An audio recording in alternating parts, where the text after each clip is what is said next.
The question is, how many days are in 1 million seconds? Any math majors out there? All right. 1 million seconds is actually about 11.5 days, okay? And so today is August 6th. And so this is the question I want you to think about over the course of the next 20, 25 minutes. And I'm gonna leave 5 minutes or so for questions at the end.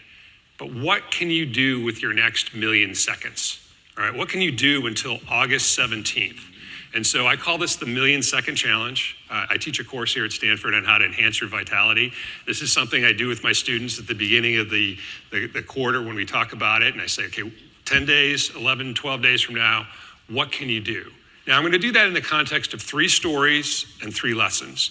And the 3 stories are, number 1, anything is possible. Number 2 is the shovel next to the grave. And the 3rd is one of my favorite places on the planet, and that's 4 Mile Beach. Now the 3 stories, and you don't have to take any notes. I've given you the 1-page handout. There is not gonna be any test at the end. I would love it if somebody or a few people would volunteer as you're thinking about that next 1,000,000 seconds at the end of my talk, what you're gonna do, all right? So that's my only request. So the 3 lessons are, number 1, to cultivate closeness, and I'd love to connect with everybody here in this room. Number 2 is to think with time in mind, and number 3 is to pinpoint your purpose. And I got there just in time to see the funeral, and what was there? This blue shovel next to the grave. All right, now, I didn't put this up on Instagram. Who puts up, gravesite pictures on Instagram? But when I saw this shovel, when I saw this stupid blue shovel, it was screaming at me. It was like, I know you are, my prey. I'm coming to get you, and you do not know when. And so I felt really weird taking a picture. Somebody looked at me, but I realized a few lessons, which I'll share. But on the flight back, instead of worrying about all the stuff that was wrong with me and my life, I started being grateful about the things that were good and helpful.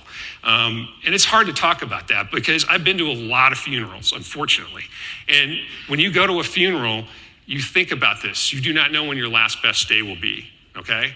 I know this very, very clearly because I went to my first funeral when I was 9, when my mom died. And I will go to my last funeral, well, in the casket, right? So we all think we're invincible, but the reality is somebody in this room might die early. Somebody in this room may be a little older and get a bad diagnosis. We don't know when our last best day will be. So it's really, really important to pause and reflect on what's right. And this is sort of this whole literature about gratitude. Just be thankful. Everybody in this room has a lot to be thankful for. And then the other thing is, you guys know this as football players, is every second counts.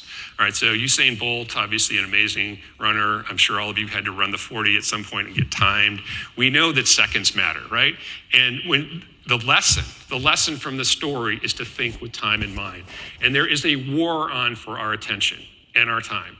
It's an absolute war by the media, by political parties, by the devices that we voluntarily carry with us all the time.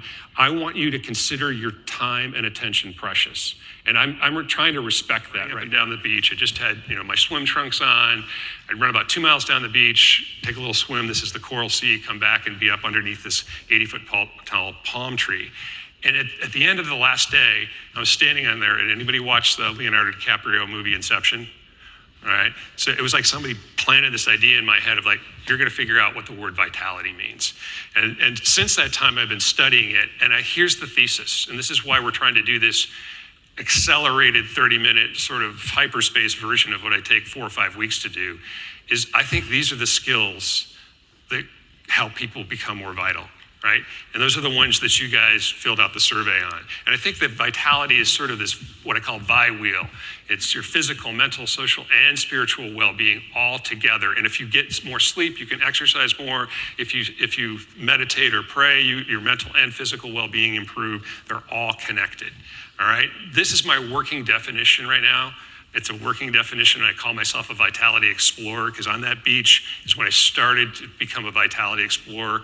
I'm not a vitality expert. I will forever be a vitality explorer because you can constantly get better. But this is it. Vitality is purposeful, vigorous, and connected living.